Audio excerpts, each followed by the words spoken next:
ఓం త్రయంబకం యజామహే సుగంధిం పుష్టివర్ధనం ఉర్వారుకమివ బంధనాన్ మృత్యోర్మోక్షీయమామృతాత్.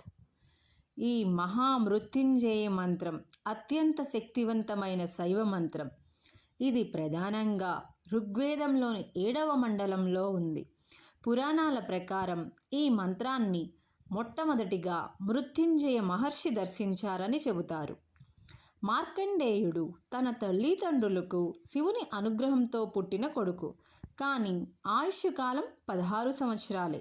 16 ఏళ్ళు నిండిన రోజున యముడు మార్కండేయుడు ప్రాణాలు తీయడానికి వస్తాడు.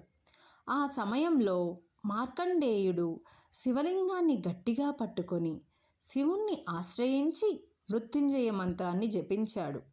మార్కండేయుని భక్తికి మంత్రశక్తికి ప్రసన్నుడైన శివుడు యముణ్ణి అడ్డుకొని మార్కండేయుడికి దీర్ఘాయువును ప్రసాదించాడు. అలా ఈ మంత్రం లోకానికి తెలిసింది. ఈ మంత్రాన్ని మనం సంజీవని మంత్రం అని కూడా పిలుస్తారు.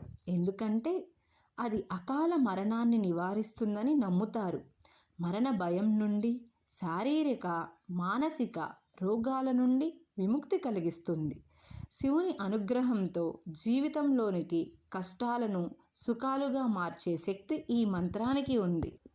ఓం త్రయంబకం యజామహే. 3 కన్నులు కలిగిన శివుణ్ణి మేము పూజిస్తున్నాము. సుగంధిం పుష్టివర్ధనం. సువాసన గల సర్వజీవులను పోషించే పరమశివుడు. ఊర్వారుకమివ బంధనాన్. పండిన దోసకాయల బంధనాల నుండి. మృత్యోర్మోక్షీయమామృతాత్. మృత్యువు నుండి ముక్తిని ప్రసాదించి మోక్షం నుండి దూరం అవ్వకుండా చేయి. చనిపోతామనే భయం ఉన్నవారు ఈ మంత్రాన్ని పారాయణం చేస్తే ఆ భయానికి దూరం అవుతారు. దీర్ఘరోగంతో బాధపడేవారు ఈ మృత్యుంజయ స్తోత్రాన్ని నిత్య పారాయణంగా ఆచరిస్తే శివుడు ఆ రోగం బారి నుంచి వారిని తీగ నుంచి దోసకాయ దూరం చేసినట్లు దూరం చేస్తాడు. మృత్యువు అంటే భౌతికపరమైన మరణం మాత్రమే కాదు, ఆధ్యాత్మిక పరంగా చేతనం లేకుండా ఉండటం కూడా మృత్యువుతో సమానమే. స్వామి అల్పసంతోషి సులభ ప్రసన్నుడు.